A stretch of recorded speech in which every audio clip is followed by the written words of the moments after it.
Something happened at the Cleveland Browns facility this week that I think tells you more about this quarterback competition than anything any insider has written or any press conference has produced. It was a voluntary off-season workout session. No mandatory attendance, no contractual obligation, players free to decide for themselves whether to show up. And when the Browns released their workout photos, one quarterback was there. Just one. Shedeur Sanders was in that building, working, participating, putting in time that nobody required him to put in. Deshaun Watson was not there. Dylan Gabriel was not there. I want to be careful about how I frame that, because voluntary is voluntary, and there are legitimate reasons players miss optional sessions.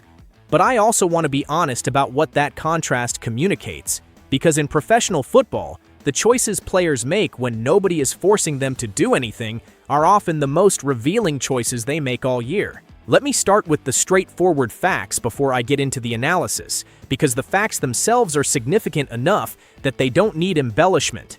The Browns released photos from this voluntary workout session. Shedeur Sanders is in them. Players from across the roster showed up. Offensive linemen, wide receivers, defensive players, specialists. A meaningful cross-section of the team choosing to come in and put in early work ahead of the 2026 season. Quarterbacks Deshaun Watson and Dylan Gabriel did not appear in any of the released content, and by all available accounts were not present. The Browns also did not post anything featuring either of them, which is a detail worth noting because last year they did post content featuring Gabriel when he attended similar sessions. The absence of coverage is itself a form of coverage. I want to think about what a voluntary workout actually represents in the context of a quarterback competition, because I think it's easy to either over-dramatize these sessions or dismiss them entirely, and neither extreme is accurate. These workouts aren't where starting jobs get decided. Nobody walks off a spring practice field with a guaranteed depth chart position. The physical reps themselves, while valuable, aren't the primary currency of an optional session. What these sessions actually are is an opportunity to demonstrate something that coaches evaluate continuously and prioritize heavily: competitive investment. The willingness to show up before you're required to. The choice to get work in when the easier choice is available, and nobody will officially penalize you for taking it. That kind of voluntary presence builds what I can only describe as daily credibility. A slow accumulation of small signals that gradually shapes how a coaching staff thinks about a player's hunger, his investment in the competition, and ultimately his readiness to be trusted with the responsibility of leading an offense. Shedeur Sanders showing up to this workout while the other two quarterbacks in the room did not show up is not, by itself, a career-defining event, but it is a data point.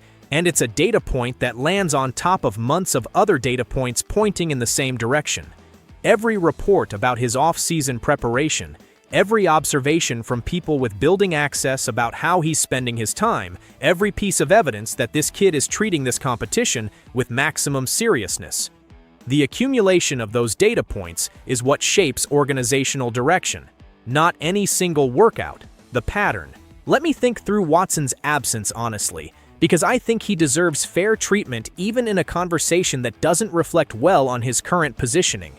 Watson has been saying publicly that he is healthy. Social media content has shown him working out, moving well, looking physically capable in ways that suggest his Achilles recovery has progressed to something approaching full functionality. If that's true, if he genuinely is physically ready to compete, then the decision to skip a voluntary session attended by his competition becomes harder to explain on football grounds. Because here's the thing about voluntary sessions that I think gets underappreciated.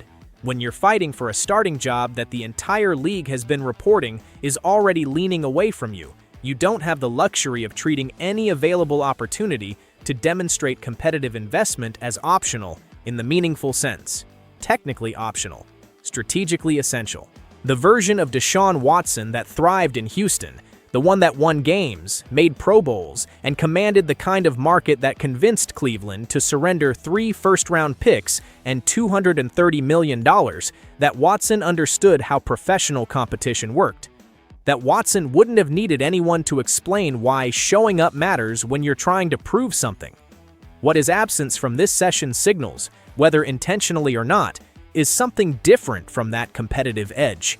It signals a player who may still be operating on the assumption that his name and his history carry enough organizational weight that the day-to-day details of competitive preparation are beneath him. That assumption, if it exists, is going to collide hard with the reality of how Todd Monken operates and what he values in the people he trusts with his offensive system. The Dylan Gabriel situation feels somewhat different in texture, even if the outcome in terms of workout attendance is the same. Reports have been circulating that Gabriel is pushing for a trade, that having absorbed the organizational message that the entire system is being built around Shedeur's development, he has decided his future is more likely to take shape somewhere else. If that's accurate, his absence from an optional session takes on a different character. A player who is mentally and emotionally in the process of detaching from a situation isn't going to show up to voluntary workouts with the investment that someone fighting for his spot would bring. That's not a moral failing.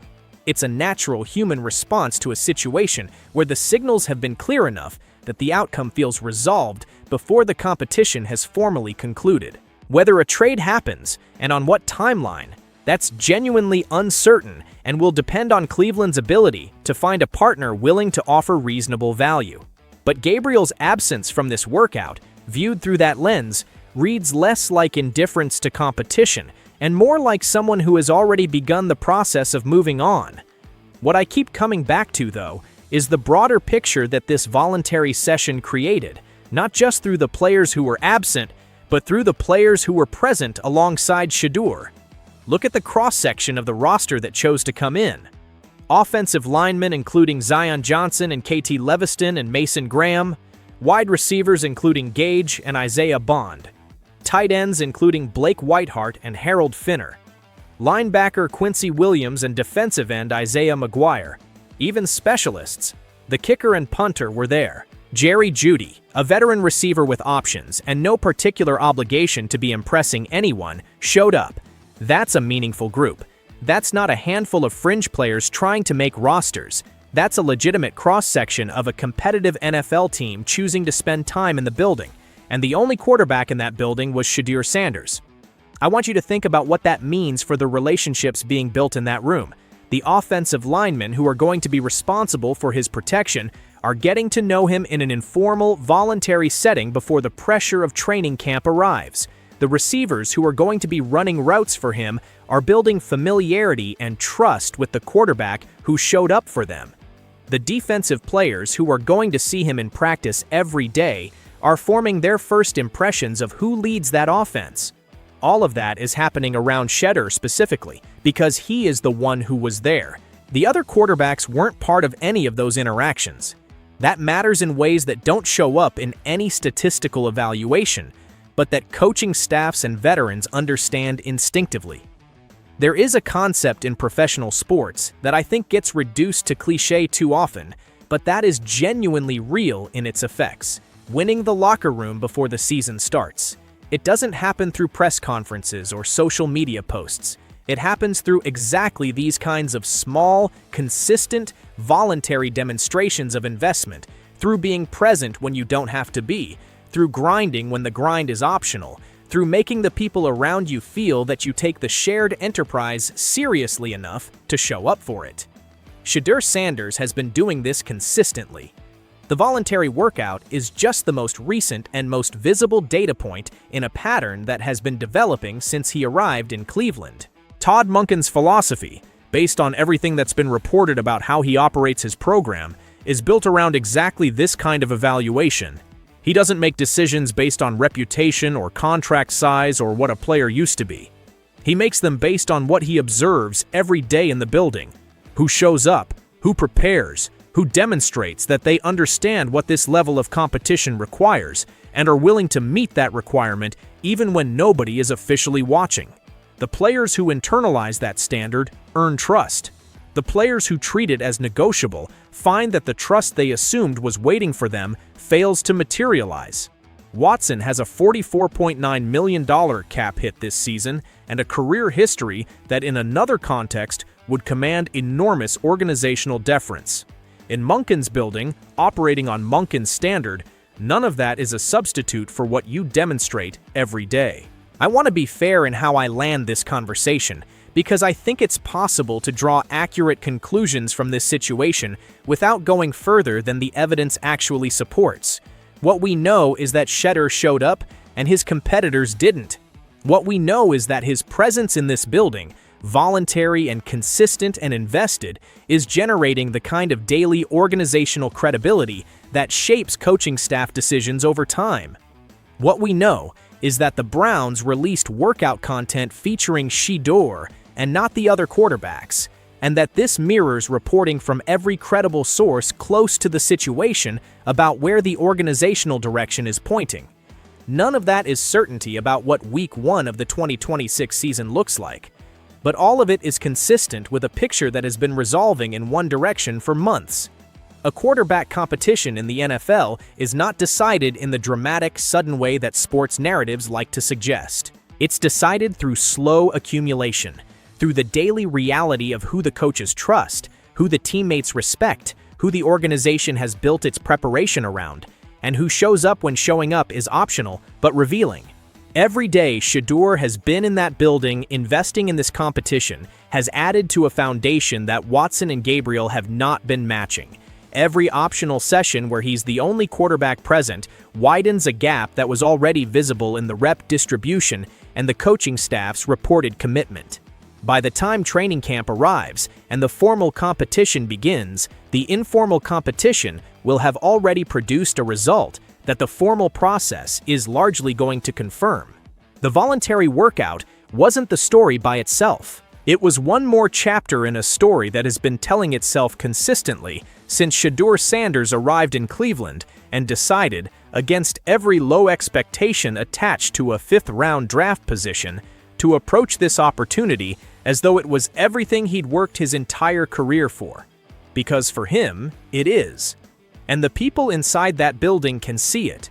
In the early mornings, in the film sessions, in the conversations with coaches, and now in the voluntary workouts where the competition was somewhere else and he was in the building anyway.